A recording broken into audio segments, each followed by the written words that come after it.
नमस्कार, आप देख रहे हैं विंध्या टाइम्स और मैं हूं आपके साथ अभिलाष। कल मध्य प्रदेश विधानसभा में बजट पारित किया गया है। कांग्रेस के भारी हंगामे के बावजूद ये बजट पारित हुआ है। आपको बता दें, वित्त मंत्री जगदीश देवड़ा के द्वारा ये बजट जो है तो प्रस्तुत किया गया है विधानसभा में, जिसके बाद सीएम शिवराज का बयान आया। सीएम शिवराज ने कहा कि जब नाश मनुष्य पर छाता है पहले विवेक मर जाता है। और जो हंगामा था तो उसको सीएम शिवराज ने कांग्रेस का दिवालियापन घोषित कर दिया, जिस पर कांग्रेस के द्वारा पलटवार किया गया। और साथ ही साथ कहा गया कि ये जो बजट है एक प्रकार से सरकार ने लोगों को लॉलीपॉप देने का काम किया है। और जितनी भी घोषणाएं की गई हैं तो वो आने वाले समय में जनता देखेगी कि किसी भी घोषणा पर जो है तो कहीं ना कहीं सरकार खरी नहीं उतर पाएगी। पूर्व नेता प्रतिपक्ष अजय सिंह राहुल ने भी कहा, कल प्रेस नोट जारी किया, उसमें कहा कि जो सरकार है हज़ारों करोड़ों के घाटे में चल रही है और कहीं ना कहीं जो सरकार है तो वो लोगों को संतुष्ट नहीं कर पाएगी। तमाम प्रकार के प्रश्न उठे। आज इन्हीं सारे मुद्दों पर चर्चा करने के लिए, बजट के मुद्दे को लेकर हम मौजूद हैं रीवा के विवेकानंद पार्क में। हमारे साथ युवा मौजूद हैं जो विद्यार्थी परिषद से आते हैं, एनयूसीआई से आते हैं। जानेंगे उनकी प्रतिक्रिया कि बजट को लेकर के उनकी क्या प्रतिक्रिया है, उनका क्या सोचना है, क्या वे बजट से संतुष्ट हैं अथवा असंतुष्ट हैं। आइए हम जानने का प्रयास करते हैं। शुरुआत करते हैं एनयूसीआई की तरफ से। कल जो है तो बजट घोषित किया गया है, जिसको लेकर के कमलनाथ के द्वारा भी पलटवार किया गया और कहा कि एक प्रकार से लॉलीपॉप देने का काम किया गया है। और ये जो बजट है जनहितैषी किसी भी प्रकार से नहीं है। इस पर आपकी क्या प्रतिक्रिया? बिल्कुल सही कहा है। जैसा कि आप जानते हैं कि हालांकि चुनाव अभी नहीं है, चुनाव के लिए साल डेढ़ साल बाकी हैं, लेकिन ऐसा एक बजट, ऐसे लाइनें दी गई हैं, ऐसा प्रतीत होता है कि यह बजट एक चुनावी घोषणा पत्र है। कहा जाए तो कर्जा लेकर बड़ी बातें की जाती हैं, लेकिन उसकी भरपाई और उसके लिए काम नहीं किया जा रहा है। ना तो छात्रों के लिए कोई बात रखी गई, ना तो युवाओं के लिए ठोस बात रखी गई कि कारखानों को कैसे स्थापित किया जाए, कैसे इंडस्ट्रियल तरीके नए इन्वेस्ट होंगे और उनको रोज़गार कैसे मिले, कितनी फीसदी रोज़गार मिल पाएगा। इतने समय में कोई ठोस बात नहीं हुई है। बात हुई है नशा मुक्ति अभियान चलाया जाएगा। आप बोलते हो शराब सस्ती कर देंगे, जगह जगह जिलों में टेंडर जारी कर रहे हो दुकानों का शराब का। नशा मुक्ति कहाँ से होगी? कहीं ना कहीं लोगों को ध्यान भटकाने का काम किया जा रहा है। एक चुनावी स्टंट हो सकता है। कहीं ना कहीं शराब सस्ती होने के बजाय आप चुनावी स्टंट मानते हैं? मैं मानता हूं कि कहीं ना कहीं ये दो तरह की बातें कर रहे हैं। नशा मुक्ति अभियान चलाया जाएगा, एक दिन पहले बयान आता है शिवराज सिंह जी का कि शराबें सस्ती की जाएंगी। कहने का तात्पर्य क्या है, इस बजट का तात्पर्य क्या है, आप खुद समझ सकते हैं। और जैसे किसानों की बात हो रही है, किसानों के लिए कोई ठोस कदम नहीं उठाए गए। कैसे खाद सस्ती होगी, कैसे उन पर बजट आएगा, कैसे उनकी खरीदी होगी, कैसे और जो छोटी फसलें हैं, दलहन है, तिलहन है, गेहूं धान के अलावा उनको कैसे लिया जाएगा, उस पर कोई बात नहीं की गई है। बात केवल की गई है कि राइजिंग स्कूल खोले जाएंगे। ठीक है, अच्छी चीज़ है स्कूल के लिए, लेकिन अगर जो उच्च शिक्षा है, उसके बाद रोज़गार है, उसके बाद कैसे एक युवा एक अपने सक्षम बन सके, परिवार को चला सके, उसके लिए कोई ठोस बात नहीं की गई है। कहीं ना कहीं ये चुनावी घोषणा है, एक घोषणा पत्र की तरह एक लाइन बिंदुवार इसमें बजट बनाया गया है। कल जो बजट पारित किया गया है, क्या आप उस बजट से पूरी तरह से संतुष्ट हैं? युवाओं के लिए जो रोजगार की बात कही गई, पूर्व मुख्यमंत्री कमलनाथ ने तो कहा कि ये जो है तो बजट पूरी तरह से लॉलीपॉप देने का कार्य कर रहे हैं। नहीं, जो कल बजट आया उससे हम काफ़ी खुश हैं। उसमें शिक्षा के लिए एक अच्छी भूमिका निभाई गई। फिंगरौली में माइनिंग के लिए माइनिंग इंजीनियरिंग कॉलेज खोलने की बात की गई। मेडिकल कॉलेजों की सीट बढ़ाई गई। शिक्षा के लिए बजट बढ़ाया गया। जो लगभग 25 करोड़, तो उसको 27 ऐसे कुछ किया गया, 27 करोड़ के लगभग किया गया है। और एक रोज़गार के लिए, लोगों को रोज़गार के लिए नए रोज़गार स्थापित करने, भोपाल, इंदौर ऐसी जगह नए रोज़गार स्थापित करने की बात कही गई है और उसको किया भी जाएगा। और सबसे बड़ी बात है, हम स्टूडेंट हैं, हमारे लिए रोज़गार और शिक्षा महत्वपूर्ण है। वो दोनों चीज़ें बहुत। रोज़गार कहाँ है? रोज़गार कहाँ है? कहाँ है? बताएं, आप बताएं, चलिए बताइए कहाँ है रोज़गार? रोज़गार के लिए बहुत, जैसे अब जो माइनिंग कॉलेज खोला जाएगा, उससे क्या है, वहाँ जो बाहर जो वहाँ के छात्र पढ़ रहे हैं, जो हमारे एमपी के छात्र जो पढ़ेंगे, उनके लिए रोज़गार का एक दरवाज़ा खुलेगा, बड़े पैमाने में खुलेगा। और एक अच्छी कमलनाथ जी का तो ये कहना है कि सरकार बहुत कर्जे में है। ये कि क्या है कि कोई भी सरकारें हों, ठीक है ना, चाहे बीजेपी है चाहे कांग्रेस, उनका काम है एक दूसरे पे आरोप लगाना। हम छात्र हैं, हम युवा हैं, हमारा काम है ये देखना कि हमारे लिए उस बजट में क्या किया गया, और हमारे लिए उस बजट में बहुत ही अच्छी चीज़ें लाई गई। शिक्षा को बढ़ावा दिया गया है, फंडराइजिंग स्कूल खोलने के लिए बोला गया है, पंचायतों को काफ़ी दिया गया जहाँ पे जिसमें हर वर्ग को एक अच्छे उसमें रखा जा सकता है। कृषि को देखा जाए तो नहरों का एक जाल बिछाने का काम किया गया है, और अच्छे जिससे और जहाँ नहर नहीं पहुँची हैं, जहाँ कृषि की दिक्कत आ रही है, जहाँ ऐसी समस्या उनके लिए भी वहाँ भी नहरें पहुँचाने का काम किया गया। तो हम युवा हैं, वो तो आरोप प्रत्यारोप तो कोई भी पार्टियों की अपने पे लगाएंगी, लेकिन एक बजट जो महिला, शिक्षा, कृषि को लेके बनाया गया, बहुत ही अच्छा और बहुत ही उच्चतर कोटि का बजट आया है। इससे पहले भी तमाम प्रकार की घोषणाएं हुई, उद्योग स्थापित करने की, रोजगार देने की, तो क्या लगता है सम्राट जी की अभी तक वो चीज़ें हो पाई हैं धरातल पे? तो इस बार जो घोषणा की गई उस पर कैसे यकीन किया जाए? जो पिछली अपनी घोषणाएं हुई हैं उनमें बहुत सी चीज़ें आई हैं और धरातल पे भी उतरी हुई हैं। जैसे कि अभी कोरोना काल के कारण भी कुछ चीज़ें हमारी प्रभावित हुई हैं, तो बजट के तौर पे, लेकिन जिस कोरोना काल में हम काम किए हुए हैं उसको धरातल पर कैसे उतारा गया है, यह एक अच्छा संदेश जा रहा है लोगों के बीच में कि धरातल में मतलब कोरोना काल जैसी महामारी में भी सरकार ने एक अच्छा काम किया है। और इस बजट में जो 360 सीएम राइजिंग स्कूल खोलने का बात की गई है, उससे हमारे बच्चों का जो भविष्य है वो एकदम सुदृढ़ हो चुका है, वो अच्छा बनेगा। वहाँ पे स्कूलों की बड़े मज़े की बात है भाई, अभी तक तो आसमान में थी क्या सरकार और उसकी व्यवस्था, धरातल में कैसे आ गई अचानक? कहाँ थी सर? आसमान में थी, पहले से है, धरातल में पहले से है। कोरोना काल में भी किस तरह से उसने अच्छे से काम किया है ये हमने बताया कि किस तरह धरातल में। धरातल की बात बता देता हूँ। ये बोलते हैं एक सुनिए बात आप पहले बात सुनिए। कोरोना काल में शराब की दुकानें खुली रहती थी, सब्जियों की दुकानें बंद होती थी। यहीं पुलिसिया अमले ने सब्जी के व्यापारी सब्जी लेकर जा रहे थे, लात मार के गिरा दी थी। मतलब आपको मैं धरातल की बात बता देता हूँ। कोरोना में जो बजट आया था, कोरोना के दौरान एक जो सरकार द्वारा ऐलान किया गया था कि हम हर वर्ग को मुफ्त में राशन, जो तिहाड़ी मजदूर हैं उनके लिए इन चीज़ों को लाया गया। आप लोगों ने भी ये चीज़ें देखी होंगी कि सरकारें इन चीज़ों को लेकर काफ़ी काम किया, और कोई भी आज चाहे दिहाड़ी मजदूर हों चाहे जैसे हों, सबके लिए भोजन की व्यवस्थाएं की गई, और एक गरीब वर्ग के लिए उनके लिए हर व्यवस्थाएं की गई। और धरातल की बात ये जो कर रहे हैं, आज बजट आने के पहले ही सीएम राइजिंग स्कूलों की स्थापना हो चुकी हैं, और व्यवस्थाएं ऐसी की गई हैं जैसे आपने बोला कि अभी व्यवस्थाएं क्या की गई। व्यवस्थाएं कोरोना काल में जो प्रवासी मजदूर आ रहे थे उनके लिए कोई भी मजदूर चप्पल फटे, चप्पल कितने किलोमीटर लगे, उनके छाले पड़ गए, कोई लेने के कोई बस के लिए इंतजाम नहीं किया गया, कोई ट्रेन के ऊपर चढ़ के बिहार के लोग निकल रहे थे। ये तो जबरदस्ती की बातें हैं, जबरदस्ती की बातें हैं कि कोई व्यवस्था नहीं, यहाँ से लोग कर रहे थे। आप खुद देखे होंगे तरह से कैसे पैदल जा रहे थे, व्यवस्था कर नहीं पा रहे हैं। आज यूक्रेन में बच्चे फंसे थे, कैसी उनकी दिक्कत हुई। यूक्रेन के बच्चे पूरे आ रहे हैं, यूक्रेन के बच्चे पूरे आ रहे हैं, यूक्रेन के सुनिए, आप दूर मत जाइए, आप दूर मत जाइए, आप इसी रीवा की बात करिए, कितने छात्र आए हैं हमारे रतहरा में। मैं रतहरा हूँ, वहाँ 2 छात्र लगभग डेली। पता करिए पैसा किसने बयान किया है, पैसा किसने बहन किया है, पूछ लीजिए। हाँ पूछ लीजिए। आपकी भी इंडिया टाइम्स टीम ने 2-3 कैंडिडेटों से शायद बात की, अपनी व्यवस्था से आई है, पोलैंड में जाके वहाँ से ट्रेन पकड़ के आई हैं, एम्बेसी तक मदद करने से हाथ खड़ा कर रही है। आप बता रहे हैं कोरोना काल के, आज की बात करिए ना, उस समय भी इतने पैदल चल के कितना गरीब परेशान हुआ। जो आपका कहना है कि ये जो बजट है सीधे तरह से लॉलीपॉप है और कहीं ना कहीं चुनावी स्टंट है, एक घोषणा पत्र की तरह। ऐसा कैसे आप इतने दावे के साथ कह सकते हैं? अनुमान लगाया जा सकता है। बोला जा रहा है कि गायों के लिए सुविधाएं बनाएगी, जो गौशाला के लिए प्रावधान और जो निर्माण के लिए कमलनाथ सरकार ने प्रस्ताव और उनकी निर्माण कार्य के लिए राशि जारी की थी, वो आज गौशालाओं पे कार्य प्रगति पर क्यों नहीं है? सरकार की मंशा नहीं है।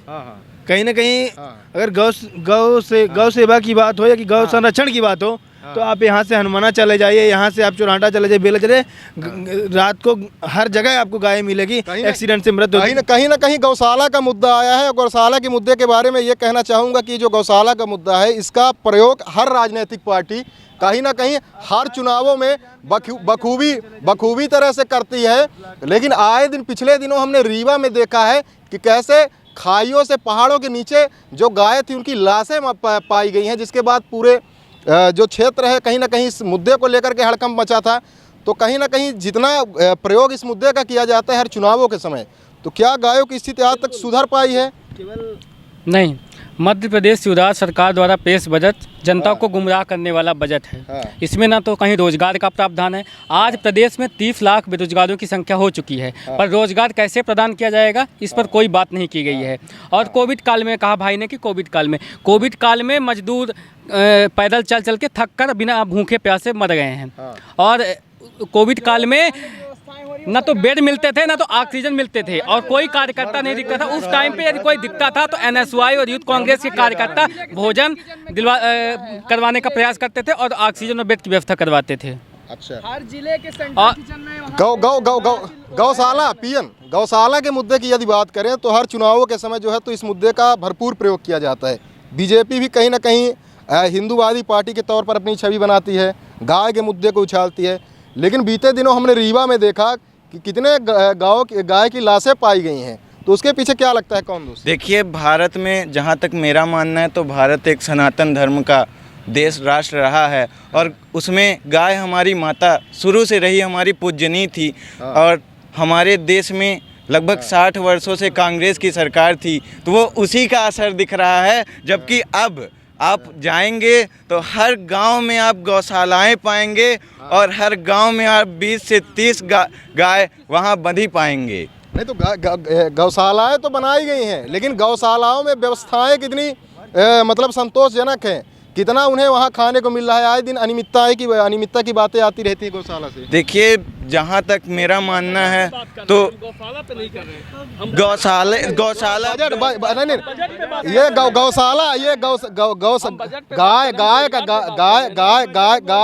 नहीं, मैं स्पष्ट करता हूँ मैं स्पष्ट करता हूँ कि हम जिस मुद्दे को लेकर चले हैं वो बजट का मुद्दा है। लेकिन उस बजट में जिसका प्रमुख रूप से जिक्र किया गया है वो है रोजगार का, और कहीं ना कहीं उसमें गाय का जिक्र आता है। तो इसलिए हम बात कर रहे हैं गाय की कि यदि उस बजट में गाय का जिक्र है तो उस गाय के बारे में भी हम बात करेंगे।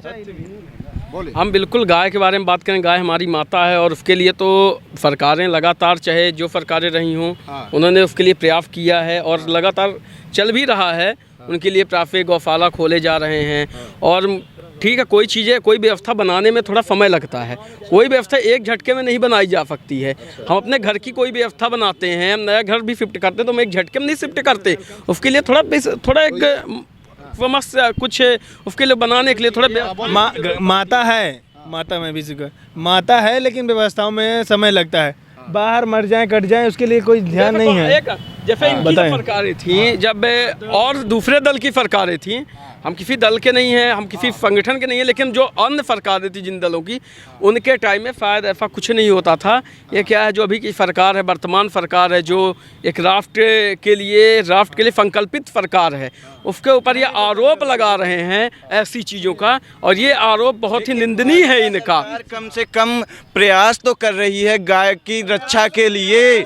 कांग्रेस सरकार ने तो प्रयास भी नहीं किया था। उस समय की स्थितियां यदि आप देखेंगे तो क्या स्थितियां थी गांव की, ये वो उस समय जो परिस्थितियां देखी जा रही थी गाय के विषय में, गाय सड़कों पे कैसे, आज आप देखिए, आज आप सड़कों में गाय को ऐसे आवारा घूमते नहीं पाएंगे। चलिए, अरे आप सामान बस स्टैंड तक में 10 ठीक है। अब गाय बजट में गाय का मुद्दा था, गाय का मुद्दा हो गया। अब रोजगार के मुद्दे पे आते हैं। रोजगार के मुद्दे को क्या लगता है लेकर कि आने वाले समय में बहुत कुछ सुधार देखने को मिलेगा? बिल्कुल सुधार देखने को मिलेगा। शिक्षा में, रोजगार में काफ़ी सुधार देखने को मिलेगा। और वो चीज़ें हम देख रहे हैं, कभी सुधार हुआ है। आप शिक्षकों की बात करते थे लोग कि शिक्षकों की कमी है, जिसके लिए काफ़ी भर्तियां निकाली गई। 13,000 भर्तियां शिक्षकों के लिए निकाली गई और उसका व्यापम की परीक्षाएँ भी चल रही हैं। तो ऐसे क्या है कि इसके माध्यम से एक रोज़गार देने का काम, शिक्षा को एक बढ़ावा देने का काम, ऐसा चल रहा है और आने वाले उम्मीद है कि हम आने वाले 2-3 साल में एक अच्छा रोज़गार और शिक्षा के लिए हम एक मजबूत स्थिति में मध्य प्रदेश पहुंच जाएगा। और दूसरी, इस बजट में सबसे बड़ी बात आपको पता होगा, ये चीज़ें पूरे लोग बोल रहे हैं कि इसमें ना कोई टैक्स बढ़ाया गया और ना टैक्स कोई लगाया गया। ये बजट, इसलिए ये बजट बहुत ही अच्छा और ऐसा बजट आना मध्य प्रदेश के लिए एक समृद्ध मध्य प्रदेश, सशक्त मध्य प्रदेश बनाने के लिए बहुत ही ज़रूरी था और आया है। टैक्स नहीं बढ़ाया गया, इसको अपनी उपलब्धि मानते हैं। कुछ नहीं, सबसे बड़ी बात जो है तो आत्मनिर्भर मध्य प्रदेश की बात करते हैं। कर्जयुक्त मध्य प्रदेश बना दिए हैं सब। कोई रोजगार की जो है तो प्रावधान नहीं है, जो है तो गरीबों सोचतों के लिए कोई जो है तो ऐसी योजना नहीं है। वो ऊँट के मुंह में जीरा वाला काम कर दिया गया है। बाकी कुछ से जो है तो जनहित में कार्य नहीं किए गए हैं। सिर्फ जुमला है बजट, एक सिर्फ बस जुमला बन के रह जाएगा। इससे पहले भी बजट जो है तो आए हैं, पिछले साल भी आए हैं, लेकिन जो है सिर्फ एक जुमला बन के रह गया है। और आप देखेंगे जो है परिणाम भी यही निकलेगा। इस बजट से कुछ जो है तो निष्कर्ष नहीं निकलेगा और जनता जो है तो इसी तरह त्रस्त हो जाएगी। आगे बजट में आपको कौन सी बातें अच्छी लगी? हमारे यहाँ शिक्षा के लिए 7,000 करोड़ रुपए का प्रावधान बजट में आया है। स्कूल शिक्षा के लिए 360 सीएम राइजेस स्कूलें खोली जाएंगी और काफ़ी कुछ ऐसी शिक्षा के क्षेत्र में चीज़ें आई हैं तो जिससे हमारे छात्रों के लिए और जो शिक्षा के क्षेत्र में है बहुत अच्छा बजट है। शिक्षा की दृष्टि से देखा जाए तो बहुत अच्छा बजट आया है हमारे साथ। आप विद्यार्थी हैं तो आप शिक्षा की दृष्टि से इस बजट को बहुत अच्छा मानते हैं, ठीक है। आपको कौन कौन सी बजट में चीज़ें अच्छी लगी? मध्य प्रदेश का जो अभी का बजट पास हुआ है उसमें सबसे शिक्षा के क्षेत्र में सबको बढ़ावा दिया गया है।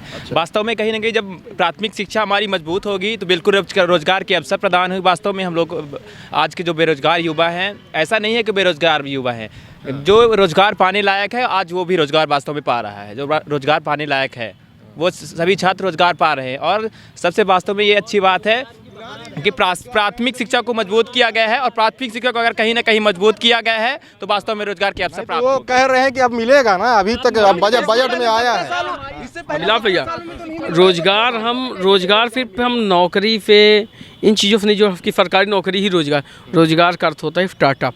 हम किसी काम को करें, ठीक है ना। आज मदद करने के लिए आप जाओ तो आप चाहे एक डेयरी की बात हो, आज डेयरी में सब्सिडी दी जाती है। 5 लाख रुपए लोन लीजिए, 2.5 लाख रुपए आपको देना है, वो सब्सिडी दी जाती है। प्रधानमंत्री मुद्रा लोन योजना है, ऐसी योजनाएं आई हैं। इनके माध्यम से आप स्टार्टअप शुरू करिए। करना ही नहीं, अगर करना ही नहीं है, किसी को ब्लेम करना तो रीवा रोजगार कार्यालय में चलकर हम लोग डाटा ले लेते हैं कितने लोन सेंक्शन हुए, कितने लोन कुल मिला के प्रस्ताव में रखे हैं, कितने लोगों को राशि मिल चुकी है, पता कर लेते हैं। कैसे व्यवस्था है सरकार की कि उद्योग स्थापित कर सके, कि डेयरी रख सके, बताइए आप। हमारे 1 करोड़ रुपए बिना गारंटी दे देंगे, गारंटर ढूंढते थक जाते हैं, कितना मिलता। देखिए, हम 1 करोड़ की बात हम 5 लाख 2.5 लाख की बात मैं करता हूँ। जो चीज़ें मैंने यथार्थ में लोगों के साथ किया है, देखा है, जो मेरे बीच के लोगों ने किया है, मैं उस चीज़ को बात करूँ। मैं प्रूफ के साथ और पुख्ते के साथ वो चीज़ें बात कर रहा हूँ कि डेयरी में और ऐसी चीज़ें हैं। कृषि में आप जाइए, कृषि का कोई सामान आप खरीदिए, उसमें सब्सिडी मिल रही है, इन चीज़ों पे मिल रही है। अब इससे बड़ा क्या चाहिए? स्टार्टअप यही होता है, यही रोजगार है। अब रोजगार, सरकारी नौकरी रोजगार, वो मैं नहीं, कोई भी सरकार आती है तो अगर सरकारी नौकरी इतने पर्याप्त मस्जिद पे आज है, कोई नहीं दे सकते। मैं दावे के साथ बोलता हूँ, कहीं स्टार्टअप के लिए लोगों को प्रेरित किया जा रहा है। बिल्कुल प्रेरित किया जा रहा है। स्टार्टअप करना, स्टार्टअप के लिए प्रेरित करना, इसी से हम सशक्त भारत, सशक्त मध्य प्रदेश बनाने के लिए अग्रसर होंगे। जब हम ये करेंगे तब बढ़िया नारा वारा सीखे रहते हैं ये लोग। सशक्त भारत, क्या कि सशक्त भारत? लोन निकलवाने चलिए ना हमारे साथ, बिना 10,000 दिए 1 लाख पास हो जाए आपका, बिना पैसा दिए लोन सेंक्शन नहीं होता। देखिए, भ्रष्टाचार अपनी जगह होता है, पर जो सरकार द्वारा जो स्कीमें आ जाती है, सरकार का हिस्सा यहाँ पे जो सरकारी नौकरी पाता है तो क्या सरकार का आदमी रहता है? जो नौकरी में पदाधिकारी बैठता है क्या वो सरकार का आदमी रहता है? वो सरकार का आदमी रहता है, आप ये बताइए। और कांग्रेस से तो बहुत कम भ्रष्टाचार रेट हुआ है। अब कांग्रेस की तरह तो भ्रष्टाचार अब रह ही नहीं गया है। सरकार नियंत्रण नहीं पा रही भ्रष्टाचार पर। बिल्कुल, पहले के मुकाबले काफी नियंत्रण है। जिस तरह कांग्रेस सरकार में भ्रष्टाचार होता था उस हिसाब से अब नहीं। आप हमारे साथ महिला हैं, आपको बजट में कौन कौन सी बातें अच्छी लगी? पहले तो शिक्षा के क्षेत्र में 13,000 नौकरियां निकाली गई और स्कूल्स खोले गए, 260 स्कूल्स खोलने के लिए दावा किया गया है। मुझे वो चीज़ अच्छी लगी। हाँ बोलिए। और उसके साथ साथ जो बजट बना है, बजट भी काफ़ी अच्छा है इस बार का, महिलाओं के लिए भी। ठीक है, कोई भी बजट में जनहित ऐसी कुछ है नहीं। हाँ। एक साल के परिणाम के बाद आप देखेंगे सिर्फ वहीं पे आके अटक जाएगी, वास्तविकता यहीं पे अटक के आ जाएगी कि आज जनता त्रस्त है, किसान मर रहा है, युवा भटक रहा है। बाकी निष्कर्ष यही निकलता है सरकार जो है किसी प्रकार से जनहित ऐसी नहीं है। बजट में खाने का तेल महंगा, सस्ती दारू, घर घर दारू, यही बजट का असली निचोड़ है। ना रोजगार के लिए कहीं प्रावधान है, किसान कल्याण के लिए कोई बात नहीं की गई है, खाद्य संकट, सिंचाई की व्यवस्था कैसे की जाएगी, इस पर कोई बात नहीं की गई है। बस घर घर दारू पहुंचनी चाहिए, सस्ती दारू हो गई है। क्या सिंचाई की व्यवस्था? सिंचाई के लिए नहर का जाल बिछाने का काम किया गया है। और आगे आप पढ़िए बजट, ये पढ़े नहीं लगता मुझे बजट, ऐसा मुझे लग रहा है इनके तो अभी पढ़ना चाहिए, उनको पढ़ना चाहिए पहले अच्छे बजट। जब वो पढ़ने लायक है ही नहीं, जब बजट क्या होता है, कोई चीज़ पहले पढ़िए, बिना क्या होता है कभी कभी कुछ चीज़ें आप देखिए, आप अपना लाभ देख रहे हैं कि आपको क्या आपको नहीं मिल रहा है लाभ, आप एक कृषि हो के, आप एक किसान हो के लाभ को पढ़िए। वो तो कह रहे हैं कि नहर तो ठीक है, लेकिन बोल रहे हैं कि बिजली ही नहीं है। बिजली कहाँ नहीं है, मुझे ये बताएं पहले। सबसे बड़ी बात, बिजली ट्रांसफार्मर जल जाते हैं और विभिन्न प्रकार की बिजली बदलने के लिए 2-2 महीने लग जाते हैं, सोचिए। और जो है तो 1 हफ्ते में बिजली का ट्रांसफार्मर बदला जाता है। मैं अपने गांव की बात बताती हूँ। अगर कभी बिजली का ट्रांसफार्मर अगर जलता है तो हर 1 हफ्ते के अंदर चीजें चेंज हो जाती है। बिल दिए जा रहे हैं। और अगर रही बात सिंचाई की, तो 2 नहरें, मैं अपने गांव की बात बताती हूँ, कहीं और की नहीं, 2 नहरें हैं प्रेजेंट टाइम में। और सिंचाई की कहीं पे भी ऐसा नहीं है कि सिंचाई हो नहीं रही है, हर जगह सिंचाई चल रही है। आप लोग कभी ब्यौरा लेने जाइए गाँवों में, पता करिएगा कांग्रेस सरकार में क्या बिजली की व्यवस्थाएं थी और अब की क्या व्यवस्थाएं हैं बिजली की। देखिए, रही नहर की बात, ये जो डैम है बाण सागर का, मोरारजी देसाई जी के समय में आया था। ना तो इनका कोई नेटवर्क है, ना तो इनका कोई जाल है। बनी व्यवस्थाओं पर केवल क्रेडिट लेने का काम कर रहे हैं। ऑलरेडी सरकार जो केंद्र सरकार में खोली गई थी, फीता काट देना अलग बात है पीएन, फीता काट देना अलग बात है। आज जाल बिछाने के लिए सरकार में उसका निर्माण चालू हुआ, ये बताइए। रखा बताओ, शिलान्यास नहीं, निर्माण कार्य जरूरी है, शिलान्यास जरूरी नहीं है। बजट किसने दिया, शुरुआत किसने करी? बने बनाए में तो परस के खा लेंगे आप। 15 साल से तो मध्य प्रदेश में शिवराज सिंह चौहान की सरकार है। कब हुआ? अरे बाढ़ सागर कहाँ से पानी आ रहा है? पानी कहाँ से आ रहा है बताओ? पानी कहाँ से आ रहा है? सोन नदी का पानी आ रहा है। खेतों में पानी पहुंच जाएगा। हाँ, डैम से ही पानी आएगा। साधन की जरूरत नहीं पड़ेगी। तो किसने किया शुरुआत? कांग्रेस की सरकार ने करी। आज बने बनाए पर जाल बिछाने की बात की जा रही है और उसी में हम ट्यूबवेल रख के पानी लगाते हैं। आप एक दिन में 10 बार बिजली जाती है, किसान रात को 12 बजे एक बजे। मैं एक बार इनसे पूछना था, ऐसा ये बताएं, ऐसा कौन सी जगह है, अभी तो मुझे नहीं लगता ऐसा कहीं बिजली, आज की जो समस्याएं हैं, आज के परिवेश में आज ऐसी बहुत सी इलाके हैं जहां कभी शायद बिजली नहीं थी, लेकिन आज के समय पे हर गांव में बिजली, हर गांव में पानी की व्यवस्थाएं, नहर की व्यवस्थाएं हो चुकी है, स्कूलों की व्यवस्थाएं हो चुकी, शिक्षा की व्यवस्था हो चुकी है। अब इतनी चीज़ें होने के बाद भी जिन लोगों को ऐसे आरोप लगाना है, तो उनका जीवन भर यही चला गया करते करते, तो आज भी चला जाएगा। आरोप लगाना, प्रत्यारोप लगाना, वो काम ही। आप क्या करी थी? मैं पहाड़ी गांव की बात बता रही हूँ। आज से 10 साल पहले वहाँ बिजली नहीं थी। आज के डेट पे देखिए, बिजली है, बोरवेल है, सब कुछ है। प्रेजेंट टाइम में आप जाके किसी भी एक इंसान से, पर्टिकुलर इंसान से जाके आप पूछे, क्या 10 साल पहले वहाँ बिजली थी? नहीं थी। बिजली की तो बिजली की जैसा जो करता रहता है उसी तरह की बातें करता है। कांग्रेस सरकार की तरह बिजली की किल्लत किसी सरकार में थी ही नहीं। आज भी आप गाँवों में, ये नहीं बोल रहा हूँ कि भाजपा या कांग्रेस की, किसी भी गांव में आप जाइए, इंटरव्यू लीजिए, कभी यही बोलेंगे कि कमलनाथ ने तो 24 घंटे बिजली देने की बात कहा थी, कहा तो भी 4 घंटे कटौती होती थी। कमलनाथ साल भर कटौती हुई है, बल्कि बिजली 9-9 हज़ार रुपए बिल आता है, 1500 रुपए सामान एक बल्ब के लिए बिल आता है। यही व्यवस्था है बिजली की। यही मैं बताता हूँ, मेरे गाँवों में या कि घर में भी, मेरे गाँवों में भी किसानों के लिए बिजली बिल आता है। मेरे घर की बात खुद करता हूँ, मुझे नहीं लगता कभी 100-200 से ऊपर बिजली बिल आया है। ठीक है ना। ये मैं नहीं, कोई नहीं, ये 1500। और दूसरी बात एक चीज़ और है, मैं एक चीज़ और नहीं कहता, 900 आज क्या है, बिजली बिल क्यों बढ़ा मैं इनको बताते। क्या आप घर में, ठीक है, घर में आप पहले पहले आप लाइट जलाते थे, आज आप एसी चला रहे हो, हर रूम में आपके एसी, कहीं ना कहीं खपत बढ़ गई है, बड़ी तो ऑलरेडी खपत बढ़ गई है, इसलिए बिजली का बिल ज्यादा है। 9,000 बिल आया, किसान का वो एसी चलाएगा, पंखे कूलर की उसके पास व्यवस्था नहीं है। अरे सुनिए, अरे हमारे पास बिल पड़ा हुआ है 9,000 रुपए है। मेरे पास भी बिल पड़ा हुआ है 100 रुपए की पर्ची का, आपको मैं ला के कल दिखा दूंगा। हाँ 100 रुपए, 10 पर्चियाँ पड़ी हुई है। ये आप नहीं बोल सकते कि पैसे को कोई फायदा नहीं मिल रहा है किसी सरकारी हो गया, आप बिल मत दिखाइए। मैं उनको प्रेजेंट का बिल दिखा देता हूँ। ये के लिए कांग्रेस की सरकार आई थी और थोड़ी सी हवा यदि चल जाती थी ना तो 3-3, 4-4 दिन के लिए उसकी व्यवस्था नहीं होती थी। इनके शासनकाल में अभी 6,000, 9,000 बिजली बिल आया किसानों की, और लाइट तो रहती नहीं थी एक महीने तो ये जो मुद्दा है शुरू हुआ था बजट के मुद्दे से, लेकिन जो सारी चीज़ें हैं, चाहे वो सिंचाई की बात हो, चाहे बिजली की बात हो, चाहे रोजगार की बात हो, चाहे गौशाला और गौ की बात हो, चूँकि इस जो बजट में है सभी का जिक्र किया गया है, इसलिए हमने विस्तृत रूप से हर मुद्दे पर चर्चा कर ली है, जो जिन जिन चीज़ों को बजट में सम्मिलित किया गया है। और कहीं ना कहीं जो विद्यार्थी परिषद है वो सरकार के इस फैसले से संतुष्ट नज़र आ रही है। उसका कहना है कि आने वाले समय में कहीं ना कहीं रोजगार को लेकर के बड़े अवसर उत्पन्न होंगे, पर कहीं ना कहीं एनयूसीआई जो है तो बोल रही है कि ये पूरी तरह से सरकार ने लॉलीपॉप देने का काम किया है और भविष्य में भी ऐसा कुछ नहीं होने वाला है। ये महज चुनावी स्टंट है। अब देखना है कि ये जो बजट आया है इस पर कितना अमल किया जाता है। तब तक के लिए बहुत बहुत धन्यवाद, नमस्कार।